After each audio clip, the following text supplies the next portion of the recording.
할렐루야, 벌써 금요일입니다. 하나님께서 우리에게 주실 은혜, 그리고 주신 은혜가 항상 우리의 마음 가운데 새겨지고 그 승리와 그 열매로 말미암아 오늘 하루가 정말 행복한 하루가 되기를 간절히 축원합니다. 계속해서 이어지는 말씀, 오늘은 17장과 18장의 말씀을 보려고 합니다. 17장에 보면 우리가 말하는 것처럼 우리가 계속해서 반복되고 있는데요. 우상 제작 및 흠 있는 재물을 금지하고 우상 숭배자들을 어떻게 처리해야 되는지를 말씀하고 있습니다. 그래서 우상을 제작하는 것을 금지하는데 특별히 여호와의 단 곁에 아무 형상이든지 세우지 말라라고 말씀합니다. 우리가 개인적으로 여호와를 섬기면서 개인적으로 우상을 숭배하는 것도 굉장히 악한 일인데 하나님의 거룩한 성전에 이렇게 우상들이 세워진다면 그것은 하나님을 수치스럽게 하고 하나님을 향한 모욕일 수 있습니다. 그러므로 항상 하나님의 정한 단들, 정결해야 되고 거룩해야 되고 깨끗해야 된다는 것을 말씀합니다. 이것은 여호와께서 굉장히 미워하시는 것임을 우리는 기억해야 됩니다. 그리고 흠 있는 제물을 이렇게 하나님께 드리지 말라라고 말합니다. 흠이나 악질이 있는 우양을 여호와께 드리지 말라. 이는 여호와께 가증한 것이라고 말씀합니다. 그리고 우상 숭배자들을 어떻게 처리할 것인지 말씀하고 있는데요. 항상 우상 숭배자들에 대한 이야기가 들렸을 때 너희가 그냥 막 죽이지 말고 소문이 들리면 그 진위를 먼저 파악해서 그리고 사실일 때 그 우상 숭배자들을 밖으로 내어서 돌로 쳐 죽이는 것입니다. 먼저 항상 두세 사람의 증인이 있어야 죽일 수 있다라고 말합니다. 그래서 우상 숭배자들을 처형할 때는 증인이 먼저 그들을 돌로 치고 그 후에 백성들이 돌로 쳐야 했습니다. 이와 같이 하여서 그 믿음의 공동체에서 우상을 숭배하는 그러한 죄악들이 이렇게 사라지게 될 것입니다. 두 번째 이야기는 주요 소송에 대한 중앙법정 재판제도입니다. 그래서 지방에서 재판을 하고요. 그 재판이 불합리하다라고 생각하면 이렇게 더 높은 자리, 중앙으로 올려서 상소하는 과정을 하는 것입니다.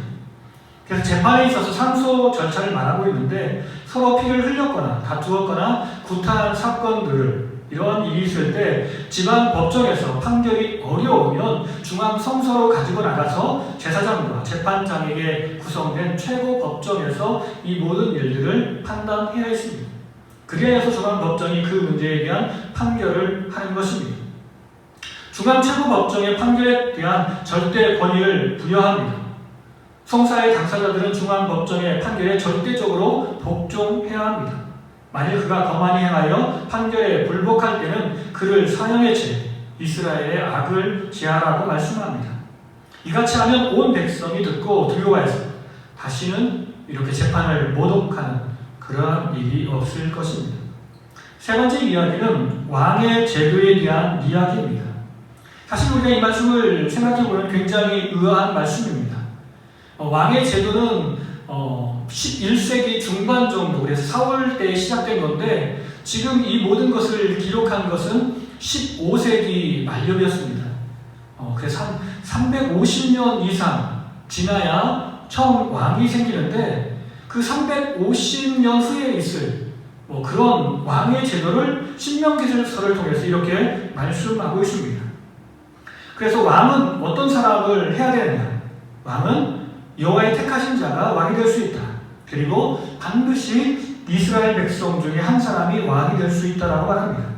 그리고 왕이 해서는 안 되는 게 말을 많이 두어서는 안 되고 그리고 말이 많았던 그래서 애굽으로 자주 왔다 갔다 하면 안 된다라고 이야기합니다. 그리고 두 번째는 아내를 많이 두어서는 안 된다. 그리고 자신을 위해 은금을 많이 쌓아둬서 안 된다라고 말합니다. 그리고 왕이 해야 될 일은 제사장이 성전에 두고 보관하는 율법서의 사본을 만들어 두어서 왕의 곁에 두고 항상 하나님의 말씀을 읽고 하나님의 말씀을 이렇게 다시 한번 마음 가운데 새기며 여호와 하나님을 경외하라라고 말씀하고 있습니다. 모든 율법의 말씀을 잘 지켜 행해야 되고 이와 같이 해서 하나님의 뜻대로 살아 교만해지지 않을 수 있다라고 말합니다. 그래서 율법의 도를 따름으로 말미암아 그 왕위가 대대로 견고해질 수 있다라고 말씀합니다. 18장의 이야기는 레위인들에 대한 이야기를 기록하고 있고 각종 영매자들, 무당들, 신접자들을 이렇게 금지하라는 내용입니다. 번째 이야기는 제사장과 레위인의 분깃 및 지방 레위인의 중앙성소로 진출하는 이야기를 하고 있습니다. 제사장과 레위인은 세속적인 분깃이 없었습니다. 왜냐하면 하나님께서 그들의 기업이 되시기 때문에 그렇습니다.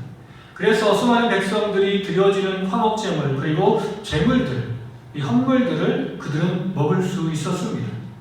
제사장이 백성들로부터 받을 몫을 내역을 보면 제사장이 받을 몫은 제물의 우양 및 그 앞, 넓적다리와 두 볼과 위이고 처음 낸 곡식과 포도주와 기름과 처음 깎은 양털을 얻을 수 있었습니다. 제사장과 레위인이 백성들로부터 분깃을 취할 수 있는 이유는 여호와께서 모든 지파들 중 그들을 택해서 하나님을 섬기도록 하셨기 때문에 그렇습니다. 그리고 지방에서 봉사하던 레위인들이 중앙 예루살렘으로 진출하고 싶은 경우 이렇게 하라라고 말씀합니다. 그래서 지방에서 봉사하던 레위인들이 중앙 성소로 나가길 원한다면 그렇게 허용하라라고 말씀합니다. 그가 상속 산업을 팔아 얻은 수입은 당연히 그의 소유가 될 것이다. 그 외에도 중앙 성소 레위인들과 동일하게 몫을 주라라고 말씀하고 있습니다. 18장의 두 번째 이야기는 가나안 땅의 각종 영매의 용납을 금지하라라고 말합니다. 가나안에 입성 후에 가나안 족속들의 가증한 행위를 본받지 말라. 특히 각종 영매를 용납하지 말라라고 말합니다. 그들이 어떤 사람입니까? 인신 제사자, 복술자, 길흉을 말하는 자, 요술하는 자, 무당, 진언자, 신접자, 박수, 초혼자를 용납하지 말라라고 말합니다. 곧 하나님 외에 다른 우상을 섬기면서 그 귀신의 힘을 빌어가지고 악행을 하는 모든 사람들을 다 멸하라라고 말씀합니다. 이상의 일을 행하는 자를 여호와께서 굉장히 미워하신다라고 말씀합니다. 다름 아니라 이상의 가증한 행위로 인해 여호와께서 가나안 족속을 이 땅에서 내어 쫓아내셨다라고 말씀합니다. 오직 우리는 여호와 하나님만 믿으며 살아야 합니다. 그렇습니다. 여호와 앞에 완전하게 행해야 합니다. 가나안 족속들의 각종 영매를 쫓고 있는 현실을 지적하고 있습니다. 하나님은 이스라엘이 영매를 쫓는 것을 결코 용납하지 않을 것입니다. 하나님께서 우리를 구원하셨기 때문에 우리의 찬양과 경배와 우리의 모든 삶을 받을 수 있는 이는 오직 살아계신 하나님, 우리의 구원자 예수 그리스도밖에 없습니다. 오늘 말씀을 통해서 우리가 깨닫는 교훈은 첫 번째, 우상 숭배자들과 교제하면서 그들의 우상 숭배에 빠져서는 안 됩니다. 항상 우리의 구원자는 하나님과 예수님과 성령님밖에 없습니다. 그리고 두 번째, 공의로운 재판이 이루어져야 모두가 행복합니다. 그렇습니다. 공동체를 살리는 것은 법이 되는 것이고 정의가 이렇게 온전히 세워지는 것입니다. 세 번째는 백성을 다스리는 자는 욕심을 따라 사는 사람이 아닌 말씀 따라 사는 사람이어야 됩니다. 솔로몬이 망할 수밖에 없었던 이유는 수많은 여인들이 많았고 그리고 말이 많았고 재물이 많았습니다. 그가 비록 하나님을 사랑해서 거룩한 성전을 지었지만 그가 쌓은 많은 재물과 욕심이 그것이 바로 자신의 올무가 되었고 이스라엘을 멸망의 길로 이끌어 나갔음을 우리는 기억하며 항상 높은 자리에 올라갈수록 겸손하고 그리고 정말 자기 자신을 낮추는 그리고 모든 것들을 아끼며 쓸 수 있는 그러한 마음이 필요할 것입니다. 그리고 마지막으로 하나님 외에 다른 것들에 대해서 힘을 얻거나 도움을 구해서는 안 됩니다. 우리의 구원자는 하나님, 예수님, 성령님밖에 없습니다. 오늘 이 하루가 성삼위 하나님의 도움으로 말미암아 주 안에서 악한 모든 것들을 이겨내는 승리하는 하루 그리고 복된 하루가 되기를 간절히 축원합니다. 사랑이 많으신 주님 감사합니다.